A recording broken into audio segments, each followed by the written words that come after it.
País de mentiras por Sara Šefčovič. ¿Los extranjeros, nuestros amigos?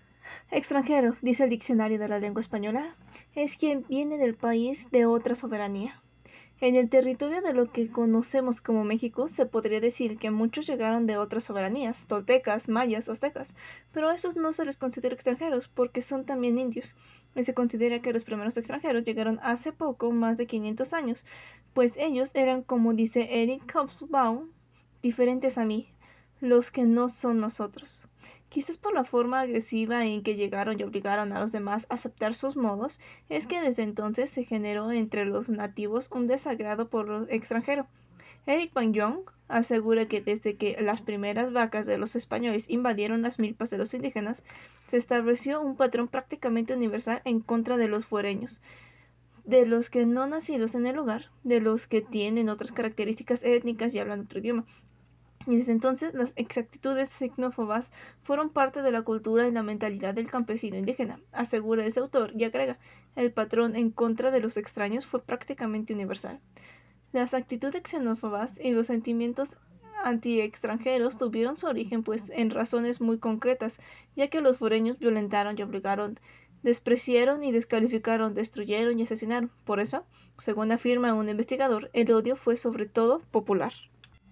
No fue así en las élites criollas, al contrario, estas querían imitar en todo y de modo casi sacramental, como dice un estudioso, a los españoles y hasta exageraron en su esfuerzo por ser como ellos, más devotos, más formales, más barrocos, pero al mismo tiempo sentían gran humillación por no tener el reconocimiento que creían merecer, al no poder ocupar puestos en el gobierno virreinal y no alcanzar jamás la categoría y el lugar que alcanzaban los peninsulares. Con independencia, el odio popular se manifestó abiertamente. El cura Hidalgo decía, no conviene que, siendo mexicanos, dueños de un país tan hermoso y rico, continuemos por más tiempo bajo el gobierno de los gachupines. Estos nos extorsionan, nos tienen bajo un yugo que no es posible soportar su peso por más tiempo. Nos tratan como si fuéramos sus esclavos, no somos dueños aún de hablar con libertad. No disfrutamos de los frutos de nuestro suelo porque ellos son los dueños de todos. Pagamos tributo por vivir en lo que es de nosotros. Pues bien, se trata de quitarnos ese yugo, haciéndonos independientes. Quitamos al virrey, le negamos la obediencia al rey de España y seremos libres.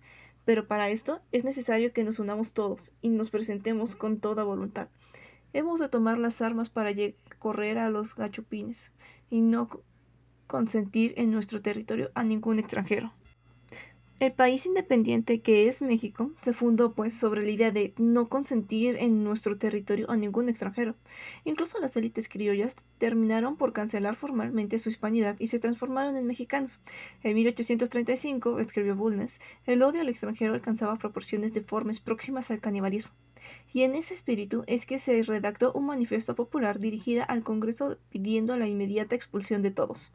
De todos modos, eso fue imposible porque a la Nueva España habían llegado muchos fuereños, y no solamente españoles, también peluqueños, cocineros y modistos franceses, que vinieron con los nobles españoles de costumbres afrancesadas.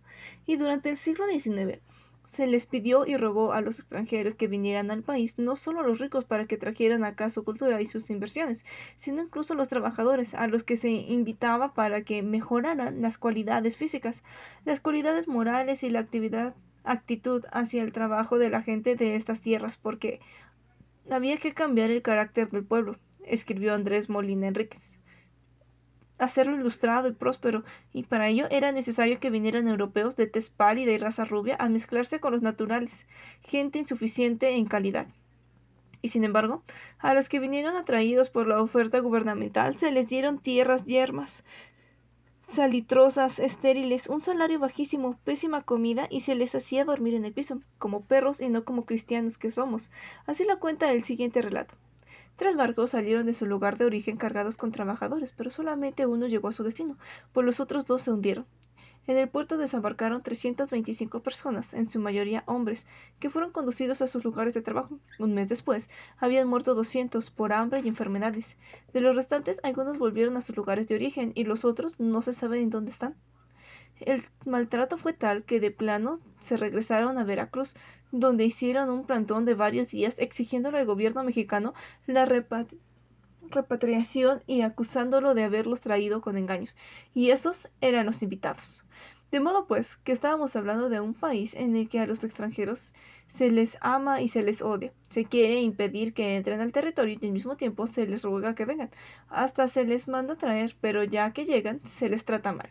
La actitud ambigua, el doble discurso se hizo muy evidente durante el siglo XX, pues por una parte se le abrieron las puertas a quienes huían de las guerras, las persecuciones, la pobreza y discriminación, por igual si eran refugiados del derrumbado imperio turco, que de la Primera Guerra Mundial, que de la Guerra Civil Española, que del nazismo a los sudamericanos que en los años 70 huían de los gobiernos militares represores a los que centroamericanos que en los años 80 abandonaban su patria por la inestabilidad y en los 90 gente del este de Europa que huía de las limpiezas étnicas. Pero al mismo tiempo, a fines de los años 20, se expidió una ley que pretendía impedir a los sirios, libaneses, armenios, hindúes, turcos, palestinos y árabes que se mezclaran con los nacionales porque producen degeneración en sus descendientes. Y a los judíos y a los chinos se trató de plano de impedirles que vinieran al país. Aquellos por sus características psicológicas y morales, por su sistemática rebeldía, por su egoísmo, y a estos por considerarlos hombres de instintos salvajes, raza índole y perezosa, ruin y abyecta, con lacras físicas y costumbres repugnantes. En los años 70, a los que vinieron del sur del continente se les llamó subamericanos y a los centroamericanos se les deportó casi en su totalidad, y a los que a pesar de eso pretendieron seguir viviendo en el país, las autoridades mexicanas les aplicaron una serie de medidas administrativas destinadas a controlar su afluencia y se cometieron con ellos toda suerte de barbaridades: golpearlos, incomunicarlos, humillarlos, robarlos, violarlos. Un maltrato similar sufren todos aquellos que no son blancos, rubios, altos o que no vienen de países occidentales ricos. En los centros de detención migratoria hay coreanos, asiáticos, africanos. El presidente del Comité Ciudadano de Defensa de los Naturalizados Afroamericanos presentó una queja ante la Comisión Nacional de Derechos Humanos por discriminación racial, privación ilegal de la libertad y amenazas por parte de personal del Instituto Nacional de Migración, porque cuando llegó al aeropuerto en un vuelo internacional, la gente que le solicitó sus documentos no aceptó como suficiente su pasaporte de ciudadano mexicano, ya que según su criterio un negro no puede ser mexicano. Y lo mismo hizo otro agente quien cuestionó la nacionalidad que le había proporcionado la Secretaría de Relaciones Exteriores en 2005, debido a su condición racial. Cuando el hombre solicitó que se respetaran sus derechos, elementos de la Policía Federal Preventiva lo detuvieron durante más de 2 horas. Y no solo a ellos los maltratamos, sino incluso a los propios ciudadanos mexicanos, que los ayudan. La señora Concha Moreno, de Querétaro, pasó 29 meses en prisión por haberle dado de comer a unos hondureños, afirma Jean Mayer. Eso sí, por discursos no paramos. En el Fórum de las Culturas de Monterrey, el presidente Calderón dijo con firmeza: los muros y las razías atentan contra nosotros y contra la prosperidad de la región. Al primer mandatario se le olvidó que hacemos lo mismo y que nos portamos con muchos otros exactamente igual que como criticamos que se portan con nosotros los vecinos del norte. Dice la leyenda que decenas de ojos miraron por detrás de las cortinas al acústico Maximiliano de Habsburgo cuando llegó a México, porque no podían creer el color azul de sus ojos y la mata de su barba rubia. Y el escritor Fernando del Paso cuenta que el presidente Juárez lo miró en silencio durante más de media hora, cuando ya estaba muerto. Impresionado por su estatura, en las novelas mexicanas, los ojos azules y la tez blanca embelezaron por igual a Juan A. Mateos que a Mauricio Magdaleno. Blanca como la nube, con cabellos de elote y nariz impecablemente levantada, boca pequeña, dentadura magnífica y ojos azules, duros como el cielo. Y hasta a Carlos Fuentes. Los extranjeros han sido paradigma de forma de vida y de costumbres, incluso modelo estético, pero junto al embelesco están y han estado siempre también los prejuicios, como el de considerar que todos los extranjeros nada más vienen a México para buscar fortuna y para explotar y desposeer a las naturales.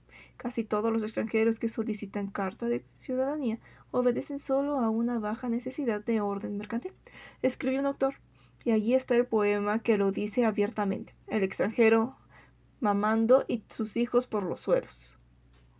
Y si bien es cierto que muchos así lo hicieron, desde los españoles que solo querían oro, aquel rubio metal, dulce, goloso, tras que todos andamos desvelados, y que se repartieron la tierra y a sus habitantes hasta los ingleses que invirtieron en minas, ferrocarriles y bancos, desde los alemanes que se hicieron de grandes fincas cafetales, hasta los norteamericanos que al iniciar el siglo XX se habían apropiado del 16% del territorio del país. 269 personas poseían 32 millones de hectáreas de tierra y una sola compañía era dueña de 500.000 hectáreas en Sinaloa. Además de que eran dueños de los recursos petroleros, de la minería y del comercio exterior. No todos fueron así. Muchos, muchísimos llegaron al país a instalarse y a ingresarse y a convertirse en mexicanos, como dice también un verso. Aunque soy de raza conga, yo no he nacido africano, soy de nación mexicana. Pero de todos modos, en México toda presencia extranjera produce una reacción de afirmación nacionalista, afirma Luz María Martínez Montiel. ¿Será por eso que el artículo 33 de la Constitución permite sacar del país a cualquier extranjero cuya permanencia se considera inconveniente, y que un extranjero no puede ser propietario de tierras hasta 300 kilómetros de las zonas costeras, y que el artículo 32 dice que los mexicanos serán preferidos a los extranjeros en igualdad de circunstancias para toda clase de concesiones y para todos los empleos? ¿Será por eso que todavía a fines del siglo XX Ignacio Bernal pretendía colocar a Mesoamérica entre las civilizaciones de primer cuño o de primera generación? Es decir, que no descienden de otras, sino arrancan de una matriz primitiva. Miguel León Portilla explicaba la grandeza de las culturas prehispánicas como producto del aislamiento de milenios y de no tener contacto con el exterior. Y Cecilia Cortina aseguraba que México no es un territorio corrompido por influencias extrañas. Lo que sí es evidente es que existe un doble discurso respecto a los fureños por parte del gobierno, porque aunque dice que en materia de inmigración no se abrigan prejuicios, como afirma Alfredo Romero Castilla, la tónica de la política migratoria del gobierno mexicano ha sido la de las puras ambivalencias, por lo que se refiere al pueblo llano como la llamada Dolores Pla. Es francamente anti-extranjero en su sustrato psíquico, según dice Juan Colomas, lo cual no impide a los hombres preferir a una prostituta de Europa Oriental por sobre una nacional, ni a las mujeres teñirse el cabello de color rubio cuando pueden hacerlo. Y en lo que tiene que ver con las élites, como afirma André Taguieff, el rechazo tiene una gradación. No se rechaza igual a un chino que a un alemán. Muchos darían la vida por casar a sus hijos con un inglés o canadiense, pero en cambio no podrían soportar que sucediera lo mismo si se trata de un africano o de un sudamericano. Y es que unos por gachupines, otros por asiáticos, los judíos por solo interesados en el dinero, los gitanos por ladrones, los latinoamericanos por inferiores, los negros por negros. La cosa es que hay prejuicios, hay muy hondos y muy extendidos contra los extranjeros. Y por eso alguien puede ser la tercera y la sexta generación de nacidos en el país y seguirán siendo considerados ajenos. El empresario Carlos Slim es el árabe y el dueño de la tienda de abarrotes es el español, y el que participa en la política con un apellido diferente será denostado por su supuesta extranjeridad, como sucedió en las elecciones de 2002 para presidente municipal en un lugar del estado de Hidalgo. Allí el partido de la izquierda basó su campaña en acusar al otro candidato de descender de inmigrantes y de paso hizo extensivas las acusaciones a todos los descendientes de extranjeros que habitaban en la zona, promoviendo la burla y la persecución contra ellos. En el mitin de cierre de campaña, tanto de diputado presidente de la Comisión de los Pueblos Indígenas en el Congreso de la Unión, como el coordinador de la bancada perredista en la Cámara de Diputados, dijeron textualmente que todos los árabes y libaneses eran caciques, ladrones y rateros, y que ninguno de los que se apellidaba Bulos o Curi llevaban la sangre del pueblo ni se identificaban con los valores mexicanos y que por lo tanto no se debía votar por nadie que tuviera ese nombre. Y terminaron diciendo que todos esos extranjeros debían irse a gobernar sus países.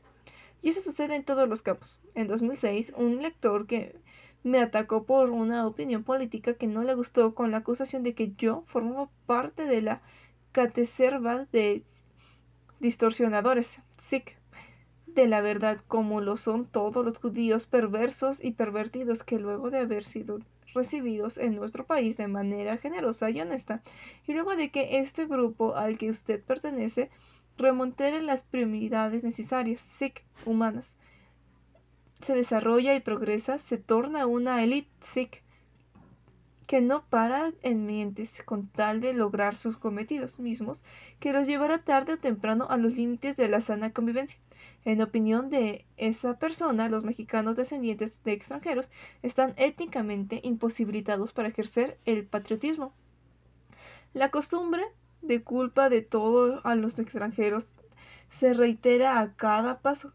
Cuando a raíz de los temblores del 85 en la Ciudad de México se descubrieron las terribles condiciones de trabajo de las mujeres en los talleres de costura. No se habló de los malos empresarios, sino de los extranjeros que eran propietarios de algunos de ellos. Cuando el gobernador de un estado hizo mal su trabajo, se lo tachó de ser iraquí. A un funcionario se le descalificó por tener madre norteamericana y a otro por tener esposa francesa, como si ello tuviera que ver con su desempeño. Y a un pederasta se le antepone el hecho de que sea extranjero, al horror de su crimen. Y hasta cuando los jurados académicos hacen evaluaciones y deciden premios, hay quien se queja de que nos califiquen extranjeros. Bueno, para no ir más lejos, en unos comerciales para la televisión que se hicieron cuando el Campeonato Mundial de Fútbol en 2002, se observan las espaldas de varios jugadores que esperaban sentados en la banca.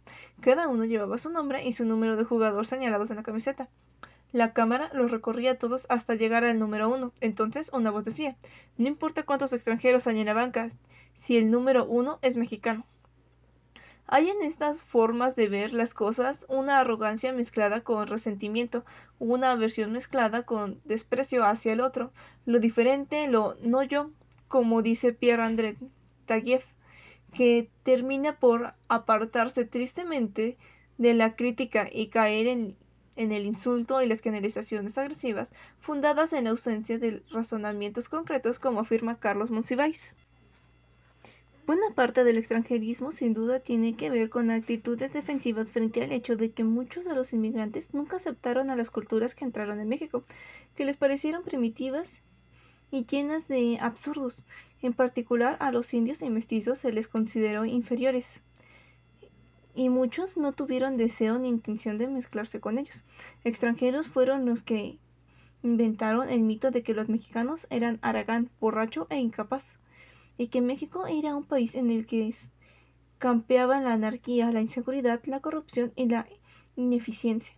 Un país sin ley y lleno de gente estúpida, escribió Graham Greene. Un país de gente con vicios, pocos hábitos de trabajo, escasa moralidad y costumbres pretenciosas. Seguramente por eso, hasta el día de hoy, los franceses tienen sus propios deportivos, los americanos sus propios clubs, los alemanes son sus propias escuelas, los judíos sus propios cementerios, los chinos sus restaurantes, los norteamericanos sus hospitales, los rusos sus cuartetos de cuerdas y hasta las prostitutas conservan su extranjeridad argentina o checa en este mundo mexicano. Se casan entre ellos, siguen usando sus nombres, comiendo sus platillos, aunque incorporen alguna que otra costumbre y expresión, cierta relación con la fiesta y con el color. Pero si lo extranjero en general desagrada, la palma se le lleva a los estadounidenses o gringos. Y es que la relación con Estados Unidos es la de una larga historia de conflictos y dificultades, malentendidos y agresiones. La capacidad de ambos países para crear malentendidos en ocasiones parece ilimitada, escribió Robert Pastor. La razón que hay detrás de estas dificultades se remontan al siglo XIX, a los años 30, cuando la ambición por tierras hizo que se instalaran colonos en las zonas deshabitadas de Texas, que luego se separaría de la República Mexicana y se incorporaría a la Federación Norteamericana a los años 40, cuando los norteamericanos invadieron a México y lo justificaron con una retórica según la cual ellos habían sido elegidos por la providencia para un gran destino que se realizaría aumentando su territorio, y el establecimiento de la llamada Doctrina Monroe, en la cual se afirmaba que Estados Unidos intervendría en los países americanos si en opinión de su gobierno veían algún peligro para la seguridad o para su tranquilidad.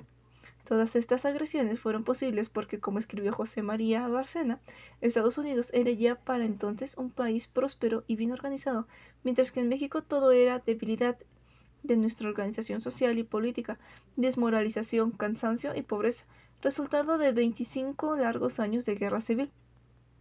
Los norteamericanos le arrebataron a México un vasto territorio de más de 2 millones de kilómetros cuadrados, y dicen los que saben que no se quedaron con más porque no querían tener que cargar con la población india y mestiza que allí habitaba, y que les parecía una carga. También durante el siglo XX los norteamericanos intervinieron en todos y cada uno de los momentos históricos de importancia, ya sea apoyando o no a cierto cuadrillo político, vendiendo o no armas, otorgando o no préstamos, reconociendo o no presidentes. Conspiración durante la Revolución, se opusieron a las reformas de Cárdenas, en particular a la nacionalización petrolera, y obligaron a México a entrar en la Segunda Guerra Mundial, aunque ya para entonces había cambiado la política del garrote por la de la buena vecindad, porque necesitaban apoyo para sus planes estratégicos, particularmente mano de obra y producción de ciertas mercancías que aquellos no podían fabricar por estar su industria volcada a lo militar. Y desde entonces, Estados Unidos se convirtió en el país más importante para México. Se trata de una vecindad compartida en términos económicos: la industria, las finanzas, las exportaciones, las importaciones, las tecnologías. Y en el plano cultural, una vecindad con contactos intensos múltiples, con intercambio de bienes y servicios de personas, relaciones y efectos. Por eso también nosotros somos importantes para ellos, desde por lo que les vendemos hasta por lo que les compramos, desde por la mano de obra hasta por la migración, desde por el petróleo hasta por el narcotráfico, y recientemente también por el terrorismo. Por eso, Edwin A. DeLay Jr. afirma que México se encuentra incómodamente cercano al centro de la controversia en Estados Unidos acerca de la seguridad nacional. Esa historia y este presente explican una relación teñida de resentimientos, como dice Alan Reading, y de amargaduras, errática y difícil, como dice George Montaño, en la cual se privilegia la lectura del conflicto en cualquier interacción y se califica de entreguista a quien no se la sigue. Los mexicanos acusan a los americanos de arrogantes, de sentirse los dueños y gendarmes del mundo, de querer imponer sus ideas y modelos de vida y de no ser más que defender sus intereses. En una palabra, que están para plagar de desdiches nuestras vidas, como dijo Simón Bolívar. Hace 2 siglos acusamos a Estados Unidos de enriquecerse más cada día a costa de los países pobres, de dominar economía y militarmente al mundo, de ser egoísta y no preocuparse más por los de sí mismos, de ser belicistas y preferir las bombas a los acuerdos políticos, de contaminar el mundo, cambiar el clima y hasta poner en peligro a la tierra por la explotación de sus recursos y sus sistemas de producción, de fascistas porque se meten a censurar, manipular y limitar a todo mundo, recurriendo incluso a la violencia, y de incultos porque imponen al mundo sus distracciones vulgares y uniformadas. En una palabra, los acusados de ser origen y fuente de todos los males y causa de todas las infelicidades. Por eso, como dijo un embajador de México en Washington, vecinos seremos siempre, socios lo somos por ahora, amigos nunca, porque la suya es una política de conveniencias, basada en términos crudamente materialistas: dólares, barriles de petróleo, etc. Para los estadounidenses sigue siendo válida la vieja copla: Milla marcha para mi tierra, porque en México no puede estar muy bárbaros y americanos querer matar. ¿Será por eso que cuando terroristas atacaron a ese país vecino, no les mandamos ni un pésame? ¿No les rezamos ni una oración? ¿No les guardamos ni siquiera un minuto del pueblo?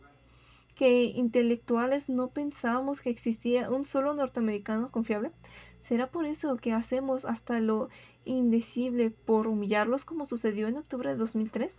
Cuando en una reunión llamada Encuentro de Defensa de la Humanidad, a la que asistieron académicos y políticos latinoamericanos de izquierda, un grupo de estadounidenses que asistía como público tuvo que pedir humildemente, así lo dijeron, que se les permitiera opinar, porque por el hecho mismo de su nacionalidad y sin que importe a lo que se dedican o lo que piensan, automáticamente estaban bajo sospecha. El balbuceo, el abucheo a la joven que concursaba en Miss Universo en mayo de 2007 en la Ciudad de México fue la reiteración de esa actitud a la que alguien calificó como un nivel de hostilidad sorprendente.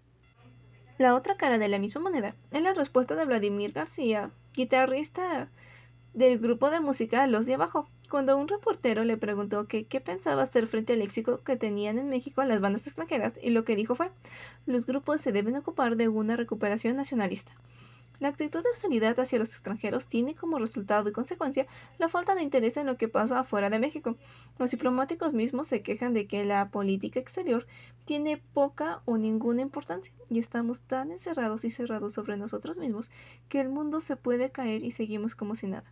Así fue durante los conflictos étnicos en el este de Europa y durante las guerras civiles y las hambrunas en África, cuando la brutal crisis financiera en Argentina y cuando un tsunami devastó el sur de Asia. Este último caso sirve como un buen ejemplo de lo que digo. El presidente Fox tardó más de un mes en enviar 2 buques de alimentos y medicinas, y una turista mexicana entrevistada en el lugar dijo que mejor se iba a Europa a seguir sus vacaciones porque allí todo estaba muy feo. La democracia, lo que tenemos y lo que queremos tener. Por democracia suelen entenderse muchas cosas, escribe Luis Aguilar, desde una regla procedural de elección de legisladores y gobernadores hasta un gran proyecto imperativo de sociedad igualitaria. Se trata entonces de dos concepciones, una que se refiere a la participación en la formación y funcionamiento del orden político y jurídico, la cual se debe expresar con el voto, como quería Norberto Bobbio, y otra que se refiere a una condición de la sociedad en general, como querían Rousseau y Tocqueville, a una manera de funcionar de la sociedad y un espíritu que la penetra en todos los aspectos de la vida organizada, dice Alain Touraine, en la cual el poder se encuentra ampliamente distribuido entre los miembros de la sociedad. En México, solo concebimos a la democracia en su primera acepción, la electoralista. Hacer elecciones ha sido una arraigada costumbre entre nosotros, tanto que, según el investigador Gustavo Ernesto Enmeriech, por más de 6 siglos se ha realizado algún tipo de proceso electoral o de consulta para nombrar a las autoridades. Tal vez esto sea una exageración. Lo que sí es un hecho es que en el siglo XIX, después de la independencia, se le dio tanto peso a las elecciones que éstas se llevaron a cabo aun cuando no había una nación y ni siquiera paz social, y con todo y que los grupos contendientes se atribuían cada uno de el triunfo y no respetaban los resultados. Por eso más de una vez hubo 2 y más presidentes al mismo tiempo, y uno en la mañana y otro en la tarde y otro por la noche. Porfirio Díaz, que gobernó 30 años con mano dura, de todos modos organizó puntualmente elecciones tanto para ganar el poder de manera legítima, y siempre por abrumadora mayoría, como para que sus amigos fueran gobernadores o representantes de la gente, a pesar de que, como decía la copla, o ¿qué importa a los chamulas que no tengan ojos azules si 2 diputados cueros se sientan en sus cirules?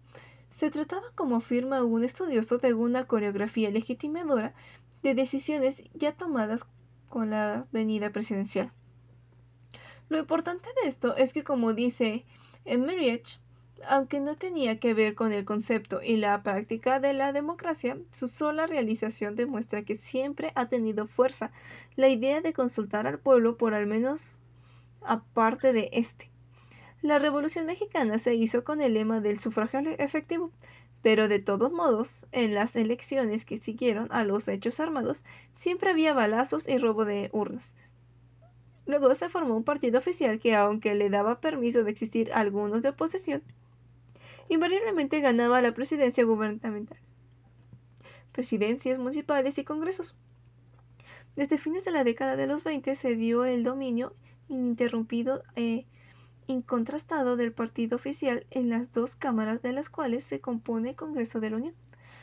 En el último cuarto del siglo XX, grupos de ilustrados y de activistas sociales empujaron al gobierno a emprender reformas que permitieran a que nuevos partidos políticos aparecieran en el mapa y contendieran. A este proceso se le llamó transición a la democracia porque, según José Goldesberg, permitió que, además de partidos de oposición y elecciones limpias, se plantearan reglas sobre condiciones para la competencia y canales para disminuir diferendos. Y sucedió que poco a poco empezaron a ganar los diputados, presidentes municipales e incluso gobernadores surgidos de dichos otros partidos. Al principio todo parecía muy bonito y fácil. En las elecciones de 1995 en el estado de Jalisco, los priistas les repartieron tortas a los panistas y se apresuraron a reconocer la derrota de su candidato. Y cuando en 2000 el viejo partido de oposición Acción Nacional sacó por vía de las urnas al revolucionario industrial de Los Pinos, luego de más de 6 décadas que llevaban el poder, el presidente de la República reconoció sin más el hecho. Pero poco después de eso, todo cambió. Se trataba de tener el poder a toda costa y no de preocuparse por la democracia. Pleitos brutales, alianzas insólitas, cambios de afiliaciones políticas, ilegalidades y corrupción son la marca de las así llamada lucha electoral entre nosotros, que es una verdadera guerra cuyos métodos son muy poco democráticos. Pero de todos modos se sigue pensando que el voto es el instrumento del cambio y el signo inequívoco de la democracia. A México ya solo le falta tener elecciones limpias para ser un país del primer mundo, dijo a mediados de los años 90 el embajador de Estados Unidos en México, y todos estuvieron de acuerdo con él. El voto es el instrumento fundamental para cambiar al país, declaró Cuauhtémoc Cárdenas.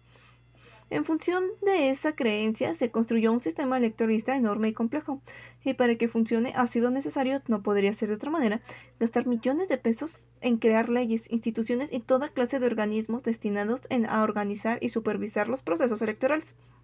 Un Instituto Federal Electoral más uno en cada estado de la República, además de juntas distritales y varios tribunales especializados para resolver los conflictos que se presenten y un padrón de votantes que es el más caro del planeta, con su respectivo sistema de credencialización.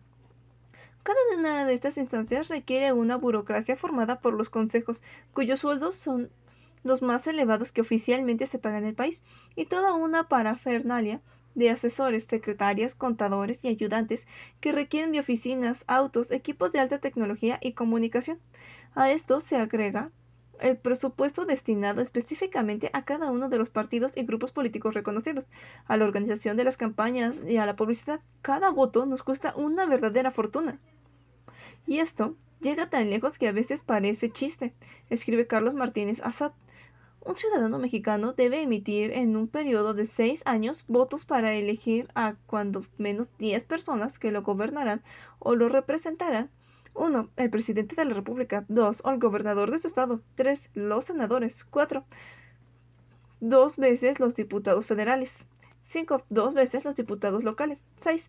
2 veces los ayuntamientos. Si además se trata de un militante de partido, tendrá una elección para quien lo dirija.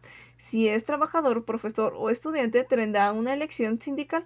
Como padre de familia tendrá la elección de la mesa directiva de la escuela de sus hijos, y como habitante de alguna unidad habitacional o condominio, la que de la directiva. Millones de mexicanos participan en cerca de 5.000 elecciones nacionales y locales cada sexenio, pues hay poco más de 3 por día en el país, y concluye. Si el criterio electoral fuese el indicativo de la vigencia de la democracia, México sería uno de los países más democratizados del orbe. Y sin embargo, está lejos de ser así, incluso en el terreno de lo puramente electoral, y por eso, muchas razones, desde que a los ciudadanos no les interesa lo que sucede en la esfera de la política o no piensan que su voto pueda significar algo, hasta porque encuentran que las ofertas electorales no les satisfacen o de plano les desagradan, pasando por lo mucho que confunden las formas de llevar a cabo la selección de candidatos y las votaciones. Y es que la participación electoral del ciudadano, por el modo como está concebido el juego político, se limita a poner una marca sobre el logotipo de un partido, como si la democracia no fuera sino una gran encuesta de opinión pública, en la que nada tiene que ver ni con la configuración de las candidaturas ni con la conformación de las reglas. El voto entonces no es una apuesta, la palabra en el sentido que le da a Bobbio, a que las cosas sigan igual o a que cambien, sino solamente una convalidación y legitimación de lo que otros decidieron de una manera que no los incluye. Tal vez es por eso que millones de ciudadanos se abstienen de votar. Esa ciudadanía que, según José Waldesberg, se conformó gracias a la transición democrática no parece muy dedicada, muy decidida ni muy interesada en ejercer su derecho, y eso lo vemos una y otra vez en las elecciones de 2003, donde 58% de ciudadanos se abstuvieron, la menor asistencia desde que las elecciones son organizadas por estos órganos ciudadanos, afirma Martínez Assad, y además 2 millones anularon su voto premeditadamente. No se registra ningún precedente semejante en la historia del país que exprese de forma tan contundente el rechazo al sistema político. Algo similar ocurrió en las elecciones estatales de 2007, en Baja California y Oaxaca, según el mismo investigador. Desde hace muchos años, ningún gobernador ha ganado con más del 20% de votos del total del padrón. Y hasta a nivel de elecciones presidenciales, nadie ha ganado con más del 60% de votos. Y ha habido casos en que esa cifra no ha sido mayor de 30%. El abstencionalismo es un aviso de desinterés o desilusión, pero también una forma de protesta activa, la única de que disponen los ciudadanos frente a lo que más que una democracia es una lucha de partidos e intereses en los que nada tiene que ver que otro modo hay de decirles que no les creemos sus promesas o que nos parece equivocado su modo de hacer la política. El abstencionalismo no es silencio ni vacío como se lo quiere ver y como convendría creer, sino una manifestación significativa de la sociedad, una expresión ciudadana, una manera de interpretar, de interpelar. Es la herramienta de los individuos que no encuentran forma de ejercer su derecho a expresar y legitimar sus puntos de vista y sus intereses, y no quieren usar vías ilegales para hacerlo. Si estamos de acuerdo en que el voto es un instrumento fundamental para la democracia, entonces necesariamente tendríamos que aceptar que el no voto, también lo es, pues dice algo que el voto no permite decir. Hoy día es una realidad que, a pesar de todo el esfuerzo y de los millones de pesos invertidos y energías enfocadas en lo electoral, el abstencionalismo es el partido triunfador. Y es también una realidad que los cambios a que nos condujo la vía electoral nos han llevado a una verdadera democracia. Las razones de esto son diversas, pero la principal es sin duda la inadaptación a la novedad, que ha sido significado que no exista ya un todopoderoso para dictar línea, mandar y resolver, pues la vida política mexicana siempre estuvo denominada por un amo y señor, como escribió Julio Scherer, que resuelve y decide todo, desde lo nimio hasta lo trascendental, como escribió Luis Espota. Durante el siglo XX, la gobernabilidad se consiguió con un sistema de negociaciones y acuerdos, de permisos y castigos, de lealtades y de corrupción, en el que los conflictos se resolvían en lo oscurito y a la luz solo salían las inauguraciones, clausuras y aplausos. La unidad en el Congreso y un buen carburado mundo de intermediarios lo apoyaba. Se trataba de un orden político que, como ha señalado Fernando Escalante Gonzalvo, las instituciones están poco menos que de adorno, y la arbitrariedad de los políticos era posible e incluso necesaria porque no podía contarse con el funcionamiento de las instituciones. Pero de repente eso cambió con el ingreso de nuevas fuerzas políticas al escenario. El poder del Ejecutivo disminuyó mientras que el del Legislativo aumentó, dado por resultado, escribe Luis Rubio, que el presidente dejó de ejercer control efectivo sobre el Congreso, lo que se tradujo en que varias de sus iniciativas fueran rechazadas, algo inusitado en la historia política del país, situación que se repitió una y otra vez y terminó por traducirse en franca parálisis. Y es que, al mejor estilo de nuestro, no se hizo nada para adecuar a las instituciones, a las leyes y los modos de funcionamiento del sistema y del ejercicio del poder a las nuevas realidades y a sus nuevas necesidades, escribe Roger Bartra. El sistema mexicano tenía una muy sólida base en muy complejos sistemas de mediación política, pero con los cambios los aparatos de mediación ya no funcionaron bien.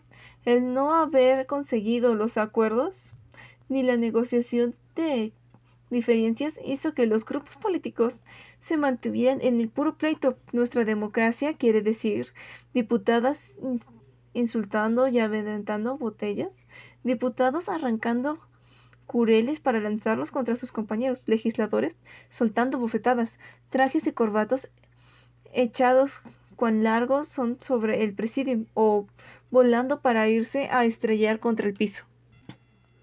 Pero no solo por allí ha fallado la democracia en México, también en otros de sus elementos fundamentales como es la participación ciudadana. El término participación ciudadana entró a la moda en México en la última década del siglo XX, para significar que había grupos de la sociedad que se organizaban para incidir en la esfera pública de acción. Con eso se abandonaba el enfoque centralizado fundado en el Estado, a favor de un enfoque que se refiere al conjunto de los actores sociales, los cuales desempeñaban los papeles sin vanguardias, representantes o delegados, pero significaba sobre todo que los ciudadanos ya no son objeto de políticas, sino sujeto de políticas.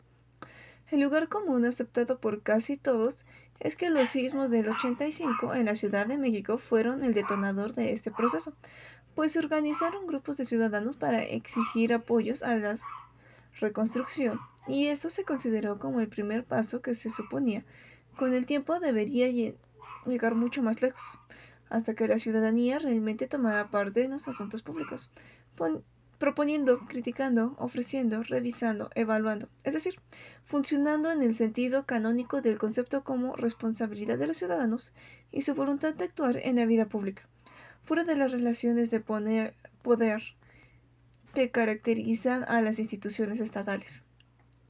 Este camino, que pareció abrirse, despertó mucha ilusión. Como hongos aparecieron las llamadas ONG, que hablaban en nombre de la sociedad para defender sus derechos, promover sus demandas y denunciar las arbitrariedades del poder.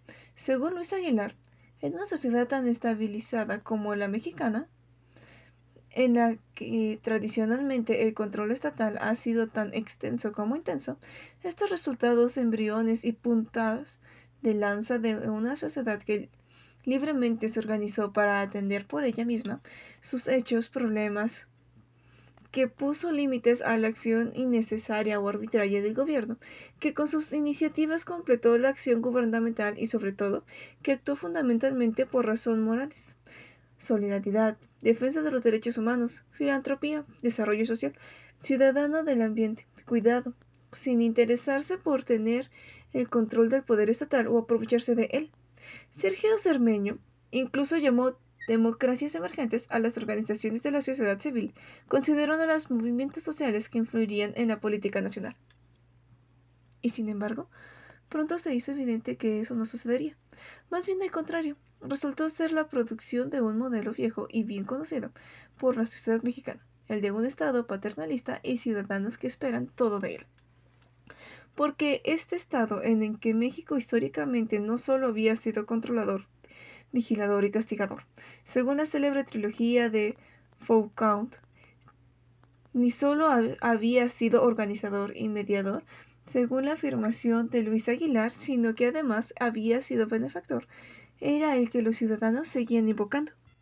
Ese Estado que regalaba la casa y la máquina de coser, fijaba el precio del maíz y compraba las cosechas, subsidiaba la tortilla y la leche y el sistema de transporte colectivo, construía la carretera, la clínica, la escuela y el aeropuerto, llevaba la luz y el agua, el médico y las medicinas, el maestro y los libros de texto, y por si eso no bastara, asumía las deudas de grupos privados.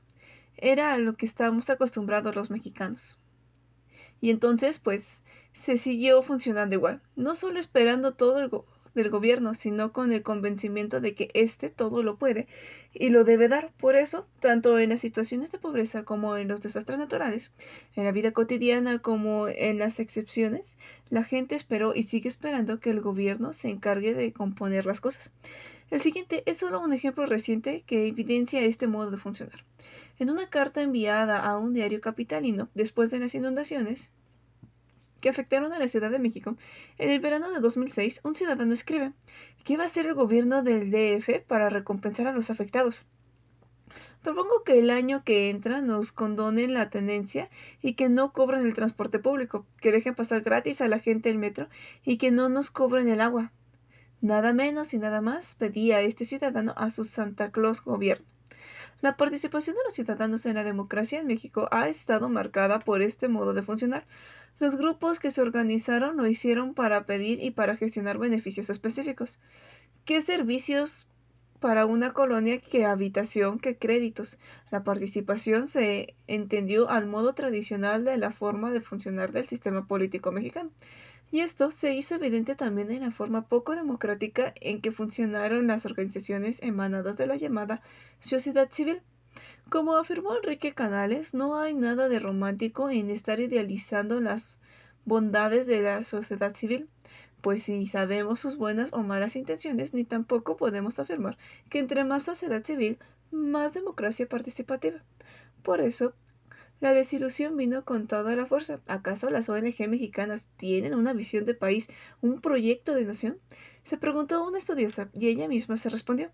Sí lo tienen, pero no es el de las movilizaciones y luchas populares, sino el de algunas premisas funcionarias por los tanques de pensamiento del capitalismo que ven al Estado como inoperante, ineficaz, castroso, excesivamente regulador e interventor de las relaciones sociales y que tienen una visión de la sociedad como ciudadanía y realización de las oportunidades de manera individual y no como un complejo sistema de clases sociales y de relaciones, por lo cual la suya es una retórica asistencialista, desarrollista y o humanista.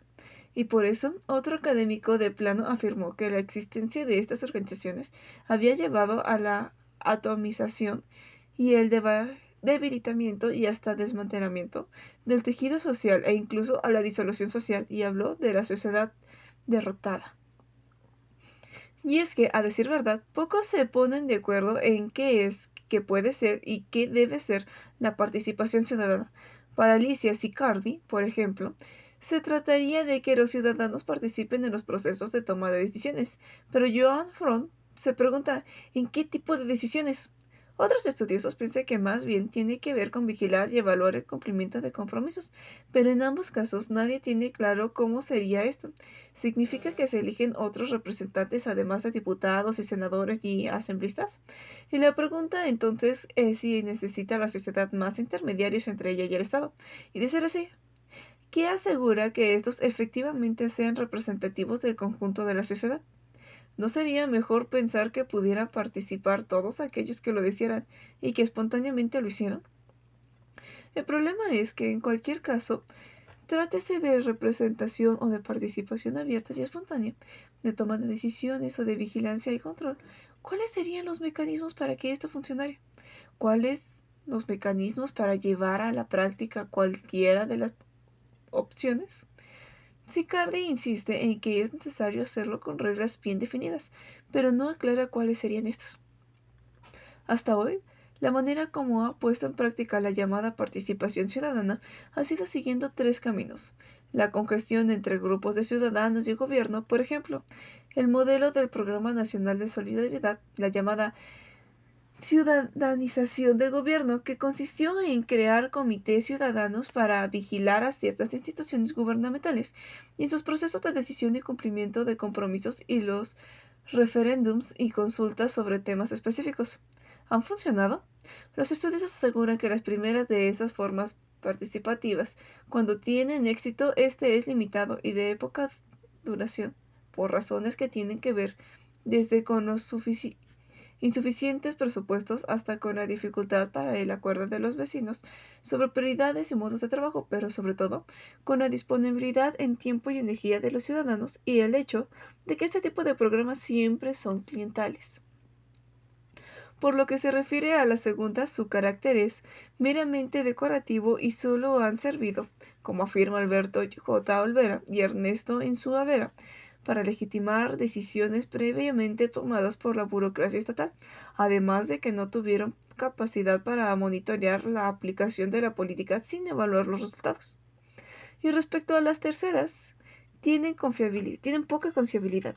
El caso arquitectónico fue la consulta que se hizo sobre el llamado segundo piso en la Ciudad de México, en el cual, aunque el padrón electoral de 5,5 millones solamente votaron poco más de 80,000 ciudadanos, de todos modos, se nos dijo que los capitalinos están mayoritariamente a favor de la obra. En cambio, Otras consultas en las que participaron mucha más gente, como el caso de las elecciones para consejeros ciudadanos del DF en 1995, aunque votó el 91% de los empadronados, se consideró que no tenía validez por insuficiente participación.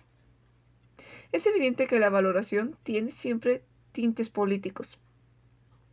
Como son las cosas hasta hoy, la participación ciudadana ha sido imposible por varias razones. Una de ellas por la cantidad de intereses encontrados imposibles de conciliar. Un ejemplo, en una ocasión en que los habitantes de Coyoacán se reunieron con el delegado, fue tanto lo que se le pidió y exigió, tanto lo que se le reclamó y criticó, que el hombre no podía tomar ninguna decisión sin afectar a algún grupo. Unos pedían sí a la apertura de nuevos negocios, mientras que otros se negaban a ello.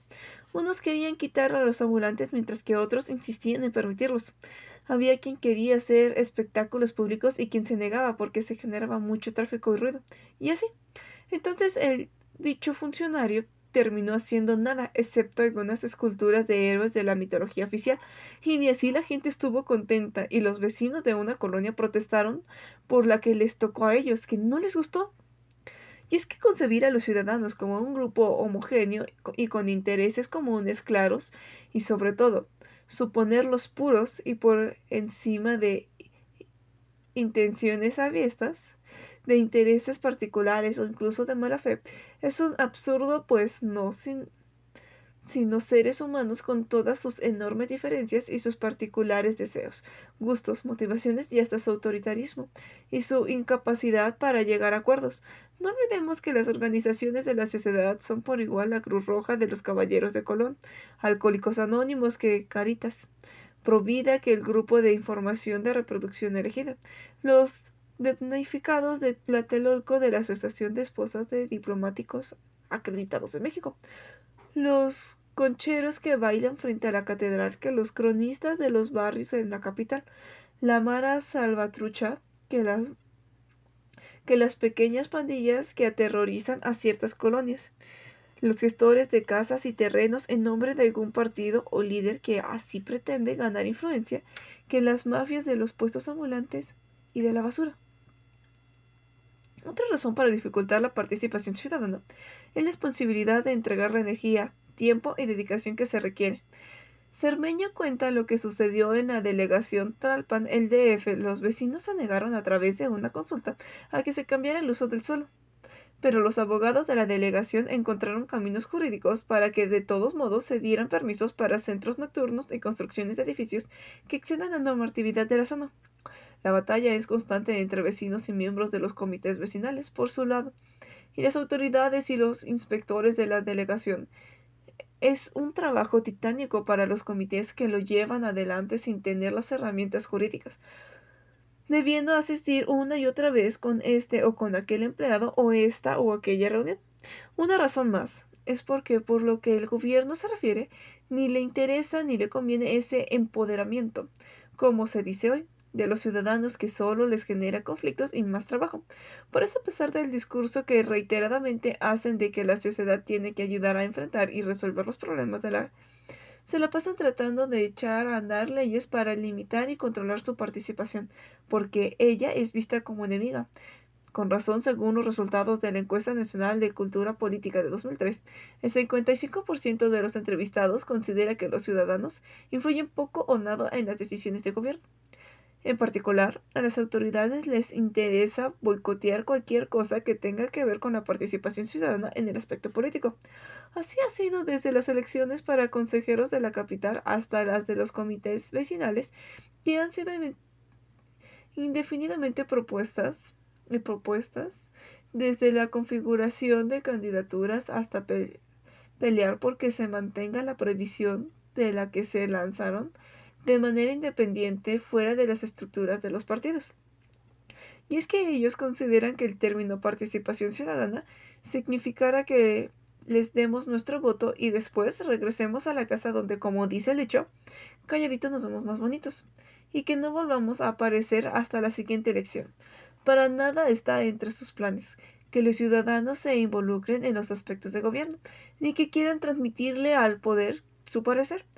y participar en las acciones que se emprenden, ni en la formación y funcionamiento del orden jurídico y político, como dice Fernández Santillán.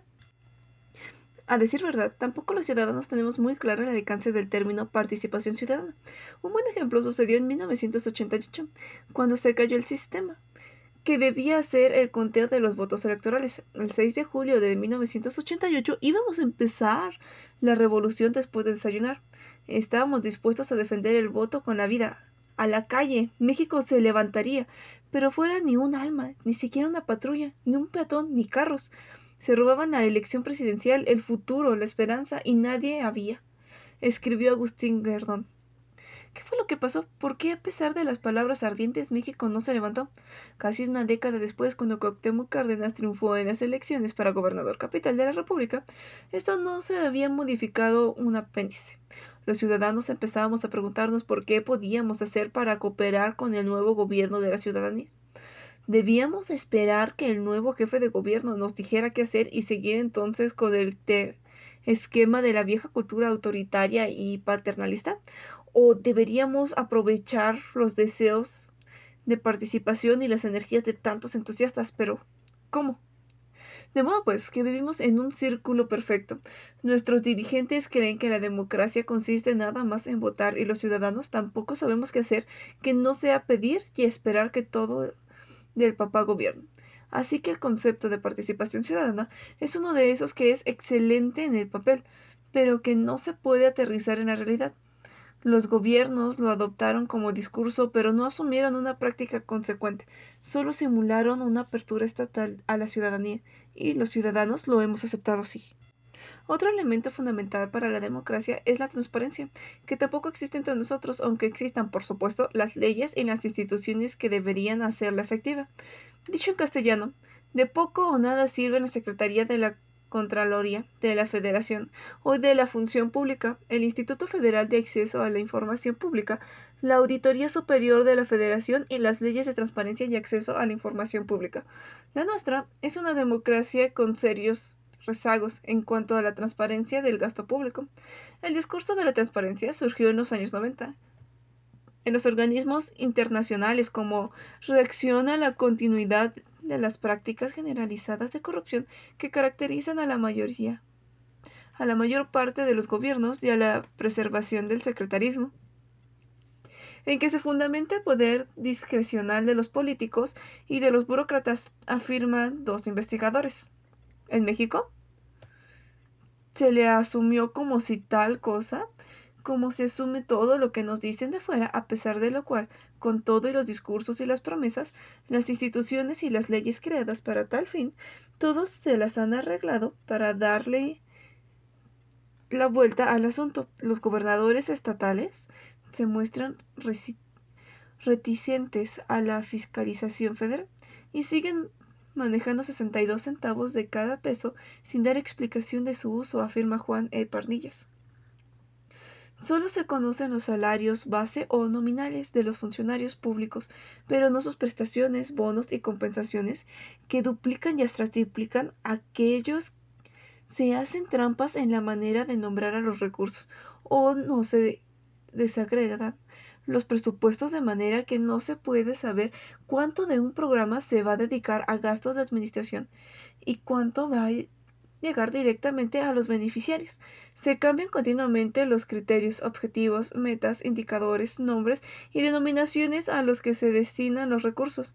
Los congresos locales y el federal son renuentes a asignar presupuestos adecuados para echar a andar sistemas de transparencia, tal que lo que se puede auditar es mínimo. Los órganos encargados de vigilar tienen estrechos márgenes de autonomía y el nombramiento de sus encargados está muy politizado. Los organismos públicos no hacen disponible la información o la limitan y muchas veces la que sí hay es de pésima calidad. Este es un ejemplo.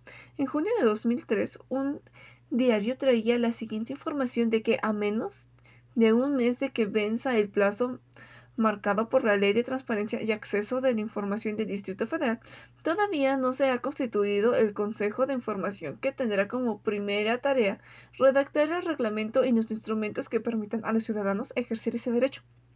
Y sigue, Pese a que la sociedad está suspendida a la integración de este órgano para consultar las bases de datos de los organismos públicos, todavía ninguna entidad ha nombrado a sus representantes.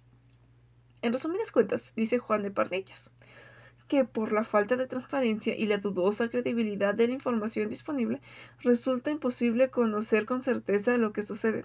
En resumidas cuentas, decimos nosotros, todo es una vez más pura simulación. Los resultados de este proceder están a la vista.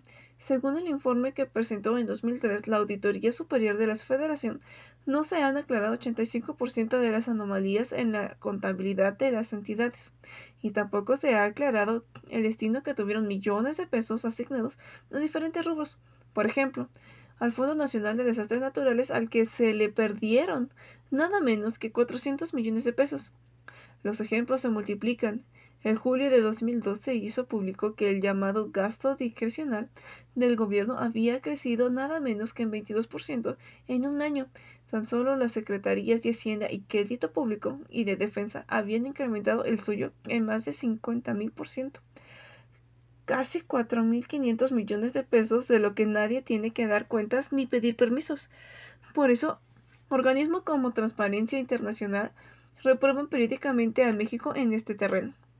Un elemento que tendría que estar presente entre nosotros si realmente fuéramos democráticos es la aceptación de la crítica.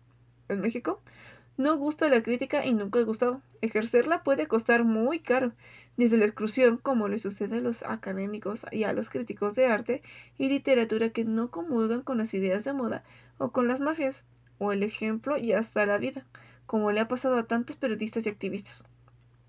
En los remotos tiempos de la Nueva España, si se quería criticar, se echaban a circular volantes anónimos porque la autoridad virreinal no estaba dispuesta a aceptar ningún cuestionamiento. Lo mismo sucedió en los tiempos de la dictadura porfirista y en las casi 8 décadas del priismo, en el que, como afirma Miguel Ángel Granados Chapa, el sistema político era autoritario, pero no aceptaba que lo era y de todos modos no aceptaba la crítica.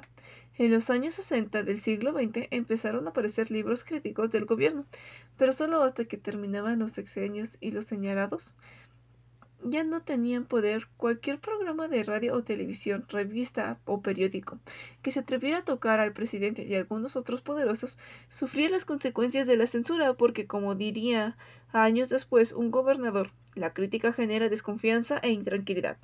Daniel Cosío Villegas se atrevió a criticar al presidente Echeverría y este lo persiguió sin piedad. Lo mismo le sucedió al periódico Excelsior, y si alguien criticaba a algún eclesiástico, se le acusaba de ser comunista y de estar en contra de la religión mayoritaria de los mexicanos.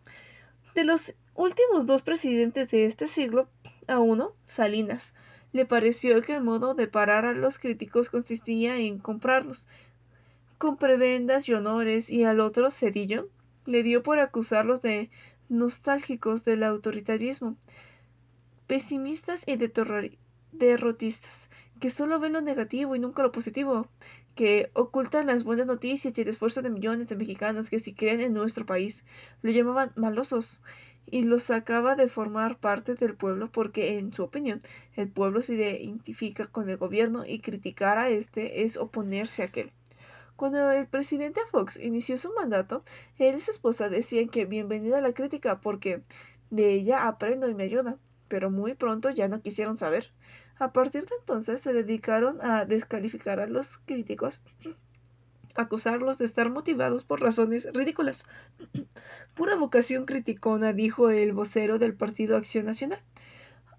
Aviesas, envidia, resentimiento, servicios a los partidos de oposición e incluso corrupción, o pasadas de moda. Quieren que sigamos siendo floreros, figuras decorativistas. A veces el presidente se enojaba tanto que amenazaba a sus críticos con hacerlos beber sopa, zinc, de su propio chocolate.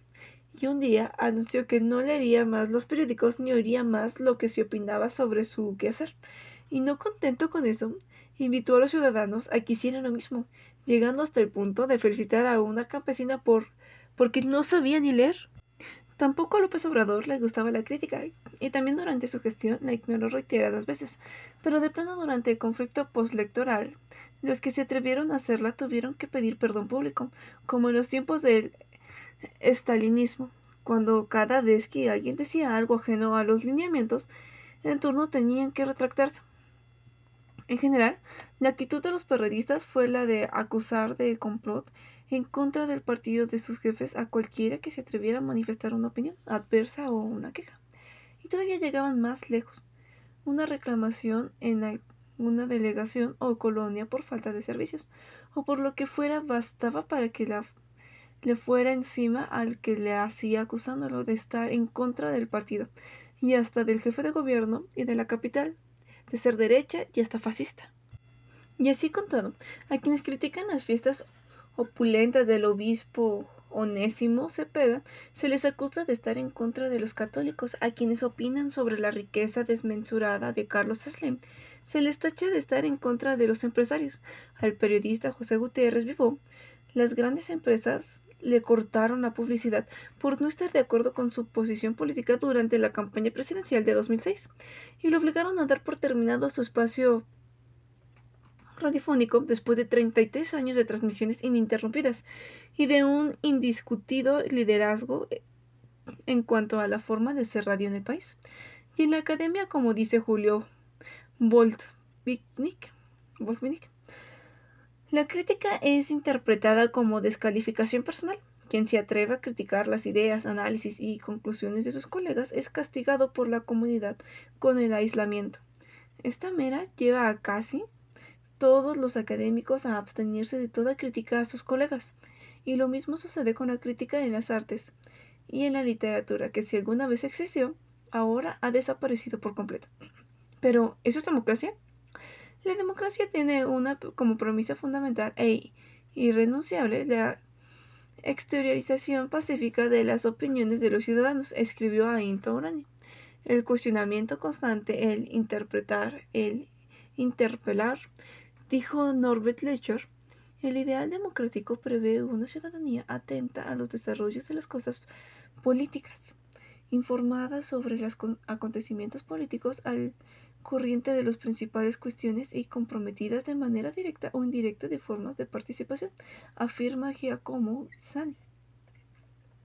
Después de este recorrido, la única conclusión posible es que la democracia en México no existe, a menos que se considere como eso el puro juego electoral y de la manera tan restringida como se lo lleva a cabo, y a menos que se considere, como dice Roger Bartra, que dice Niklas Luhmann, que es posible que un sistema democrático pueda funcionar y reproducirse sin derivar su legitimidad de la sociedad que lo rodea y por el funcionamiento de sus propios mecanismos electorales. En este caso, se trataría de un sistema autónomo, autolegitimado, basado en la pura formalidad de la administración, en el que participan solamente minorías ilustradas, mientras que para las mayorías no significa ningún cambio favorable en cuanto a una democracia social.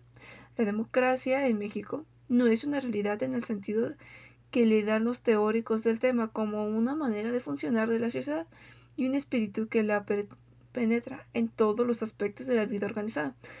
Según dice Alain Tourani, y no lo es, porque no surgió de abajo hacia arriba, sino al contrario, fue impuesta de arriba hacia abajo por grupos ilustrados que presionaron al gobierno y pudieron hacerlo porque formaron parte de él. Escribe Gabriel Said. Desde que México pretende ser moderno, para ser exactos, desde que las minorías educadas pretenden modernizar el país, prevalece la contradicción, la modernización impuesta desde arriba.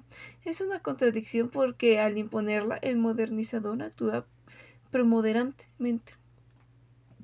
Dicho de otra manera, que entre nosotros no fueron transformaciones mentales y sociales profundas las que llevaron a la democracia, las que, como señaló Sartori, deberían ser previstas a las construcciones legales e instituciones.